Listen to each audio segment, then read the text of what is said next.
time.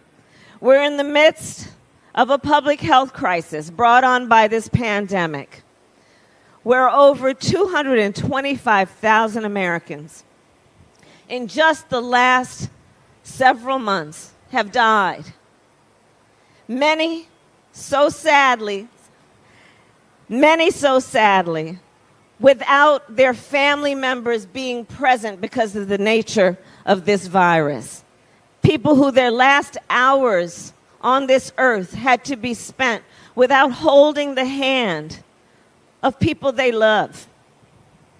Over 9 million people have contracted this virus with untold long-term health consequences. Doctors are talking about things like lung scarring, other long-term consequences because of this virus.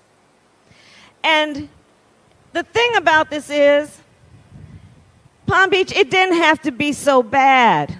It didn't have to be this way. But we have a president of the United States who, thanks to Bob Woodward, we know, knew on January 28th about the seriousness of this virus, knew on January 28th when he was told it is 5 times more deadly than the flu. He was told it will impact people of every age. He was told it is airborne and lethal. And what did he do with that information? He sat on it. He covered it up. He told the American people it was a hoax. And here's the thing. Can you imagine what you would have done and how you would have planned as a parent, as a small business owner, as a teacher, if you had known what the president had known on January 28th? How you would have gotten ready for this? Because remember, even before this pandemic, he wants to talk about the economy. Even before this pandemic, we had far too many American families that were working 2 and 3 jobs to put food on the table and pay the rent. And by the way, in a Biden-Harris administration, our belief is you should only have to work 1 job to put food on the table and pay the rent.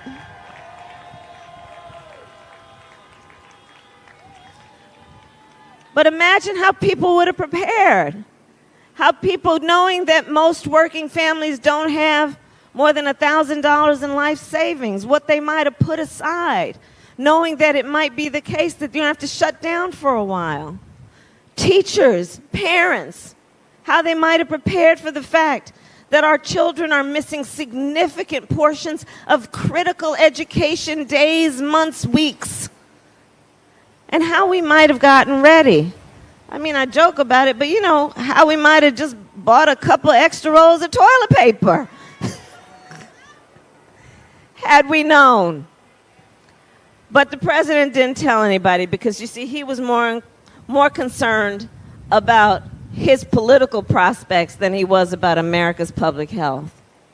And on top of all of this, in the midst of this pandemic that has killed hundreds of thousands of Americans, Donald Trump with his boy Bill Barr are in the Supreme Court right now trying to sue to get rid of the Affordable Care Act, which President Obama, together with Vice President Joe Biden, created, which brought health care to over 20 million people who didn't have it, which covered people with pre-existing conditions and said it's not right to deny folks coverage because they have a pre-existing condition. Honk if you know and love somebody who has diabetes.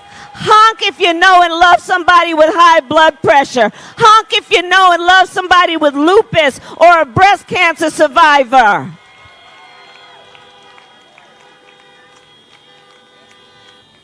So, on the one hand, you have Joe Biden, who says access to health care should be a right and not just the privilege of those who can afford it.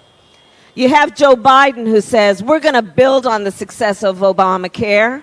We're going to expand coverage, bring down the cost of prescription drugs, bring down premiums. We're going to lower the eligibility age from Medicare to age 60. Joe Biden says that we understand when we're talking about health care. We got to stop thinking the body just starts from the neck down. We also need to provide health care for the neck up. That's called mental health care.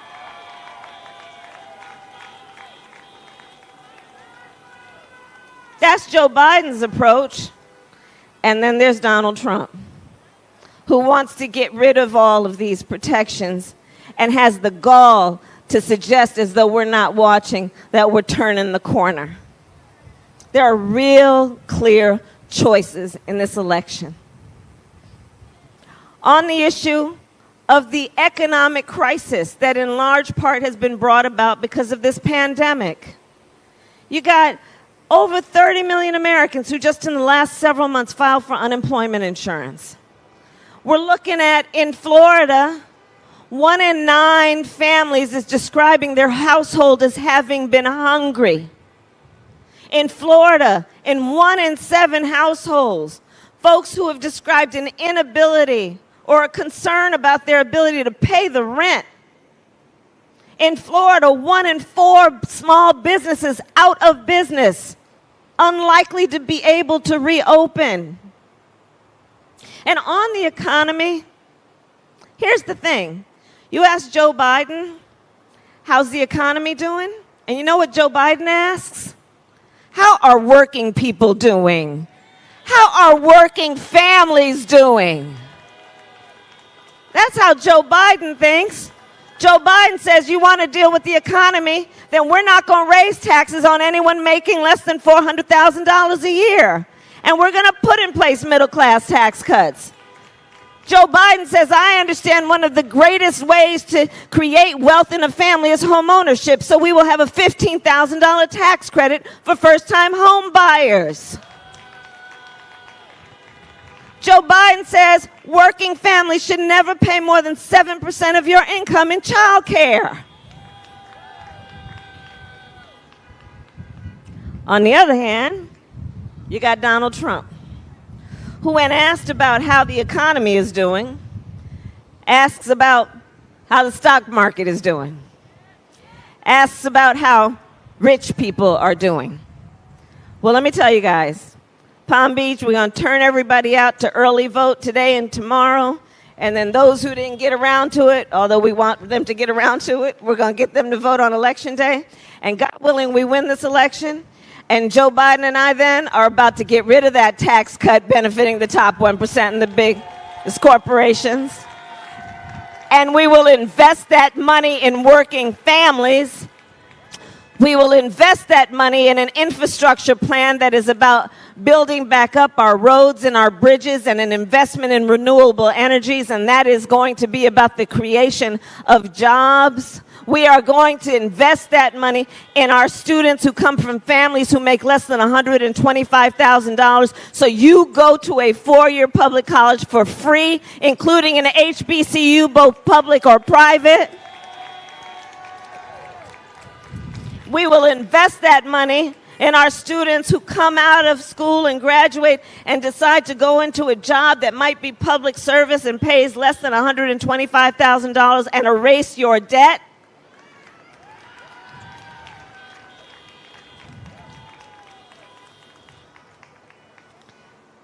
That's what the people deserve. These crises, a public health crisis, an economic crisis, and then let us talk about the long overdue reckoning on racial injustice in America.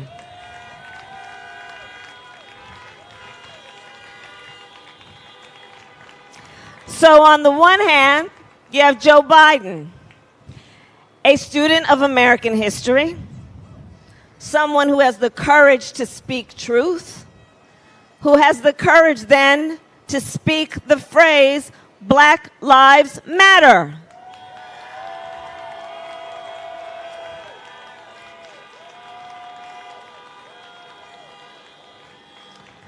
Joe Biden, who says, look, it may be difficult to hear, it may be difficult for some to speak, but we got to deal with this. We've got to deal with our history. We've got to deal with the present.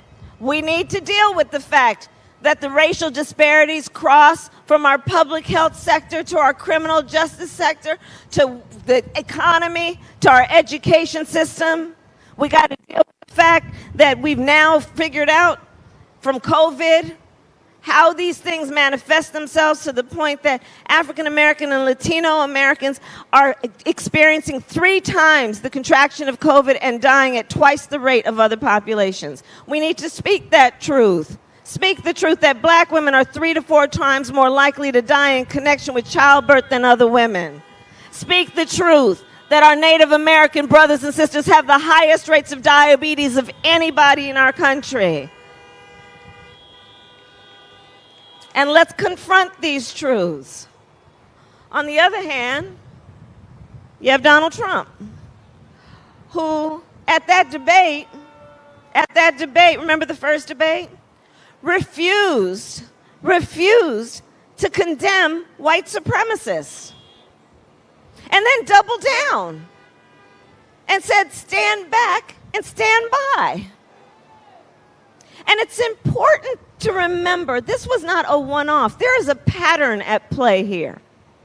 It's important to remember that this is someone who campaigned and came into fame running for office, questioning the legitimacy of the first black president of the United States. Let's see the pattern here when he was asked about Charlottesville, where people were peacefully protesting racial injustice. A woman died. And on the other side, there were neo-Nazis wearing swastikas, carrying tiki torches, hurling racial and anti-Semitic epithets. And when the President of the United States was asked, he said there were fine people on both sides. We deserve better than this. We deserve better than this. Because you see, Joe knows that the true measure of anyone's strength, and in particular the true measure of a leader's strength, is not based on who you beat down. It's based on who you lift up.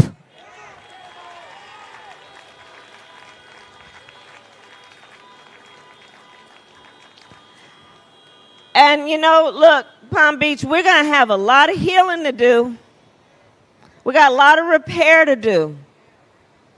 And I'm going to tell you, Joe, in his heart and in his soul, is committed to unifying our country. Joe knows that regardless of where you live, your race, your ethnicity, your age, your gender, the language your grandmother speaks, Joe knows that the vast majority of us have so much more in common than what separates us.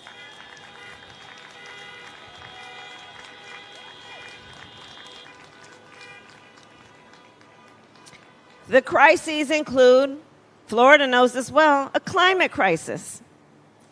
You know, you all know I come from California. The west coast of our country, from California, Oregon, Washington, over to Colorado, has been burning. I have met with families that have had to be evacuated from their homes, never to be able to go back. I have met with firefighters who are fighting fires while their own homes are burning. My brother-in-law is a firefighter. Up and down the Gulf Coast, the neighbors to here, we have seen 5 named storms just this year. And you know, you name a storm because it's really big and harmful. We've seen in the Midwest floods that have caused farmers to lose a whole season of crops. And so Joe says, look, we got to deal with this with a sense of urgency and put in place timelines. We need to have net zero emissions by 2050. We need to invest in renewable energies. We need to invest in solar and wind. And Joe knows that all of this is also about building back up our economy. It'll be about creating jobs. It'll be about partnering with the carpenters and the plumbers and the electricians, knowing that this is about building up the skills of the American workforce to be a leader once again on a global crisis issue. On the other hand, you have Donald Trump. So when he was asked about the wildfires in California, this journalist asked him and basically said, you know, Mr. President, the wildfires are happening and scientists are telling us that there's a connection between that and extreme weather conditions that are human caused, and what do you have to say about it? The President of the United States, who is also the Commander-in-Chief of the United States, responded by saying, science doesn't know. What is that? Mr. President, science does know. And that's why the leading scientific magazine has endorsed Joe Biden to be the next president of the United States.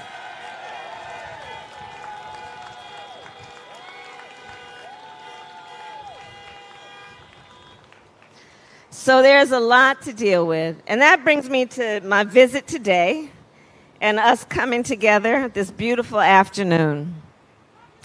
You know, a lot of people, everybody is a leader here. You wouldn't be here if you weren't a leader. And I'm sure that people have asked you what they have asked me.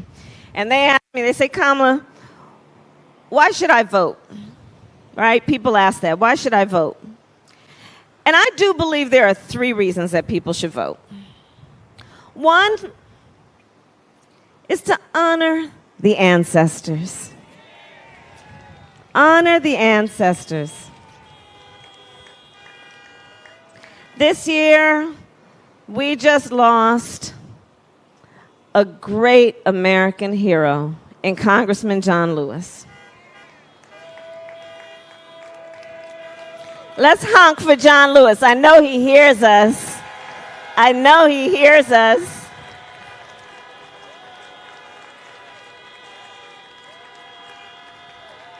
I know he hears us. John Lewis, who shed his blood on that Edmund Pettus Bridge for the right for us to vote, in particular for the right for black folks to vote. John Lewis, who understood that the fight for people's right to vote is a civil rights fight, which is why in the course of his life, John Lewis was also front and center in the fight for marriage equality, why John Lewis was at front and center in the fight for dreamers, because John Lewis understood that all of these issues are connected. Let's honor the ancestors. Let's remember this year we celebrated the 100th anniversary of the passage of the 19th Amendment, which gave women the right to vote. So let us honor all those suffragettes who in their white would march and shout for a woman's right to vote. And while we remember history, we must always speak truth that not until 1965 could black women vote, so we got to deal with that too. But let's honor the ancestors. That's a reason to vote. Reason number 2. Everything is at stake. Everything is at stake. We have talked about the health, literally the health and well-being of the American people. We have talked about our economy. We have talked about issues of racial justice. We have talked about the climate crisis. Let us also talk about the need to create a pathway towards citizenship and renew the promise to our dreamers with DACA. Let us talk about fighting for a woman's right to make decisions about her own body. Let us talk about restoring the dignity of our country on a global stage and restoring the principles of a rule of law and a democracy. All of these things are at stake and so much more. And then the third reason to vote, I believe, is this. So Florida, you've been seeing what we know has been happening around the country, and it's historic in nature. But I'll just go back to recent history in 2013, when you remember the Supreme Court gutted the Voting Rights Act with that case called Shelby v. Holder. And almost immediately thereafter, about 24 states put in place laws that were designed to suppress the vote, to purge the voters' rolls, right? Awful things. In fact, so much so, North Carolina, where I've been, and we'll go back, the court that reviewed what they did said that they wrote this law with, quote, surgical precision to prevent black folks from voting. But all over our country, efforts to make people of color, students, Native Americans, prevent or make it difficult for them to vote. And so, and here in Florida, we know that's been happening. I mean, I'm traveling the country. I was in Texas yesterday, right? And I was in Houston as my last stop, Harris County. I love the word. Harris County. You know, in Texas, they made this rule that only one drop box for dropping off your ballots per county. In Harris County, where Houston is, there are 4 million people. In other states, they're saying, well, if you want to vote by mail, you got to fill out the ballot, then put it in one envelope, and then you got to put that envelope in another envelope, and then you got to make sure you sign it, and then in other places, you got to make sure somebody else signs it. They're trying to make it difficult for us to vote. They're trying to make us weary and tired and overwhelmed. They're trying to confuse us about the legitimacy of the process. I mean, they even stoop so low as to mess with the post office. The post office. Some of the nicest people in the world are postal workers. Why are they doing all this? This is the question that must be asked. Why would so many powerful people try to make it difficult or confusing for us to vote? That is the question to ask. And here's what I believe is the answer. They are doing this because they know our power. They know our power. They know when we vote, things change. They know when we vote, we win. So let us not ever let anyone take our power from us. Let us always know our power. And at election time, the power of our voice is through our vote.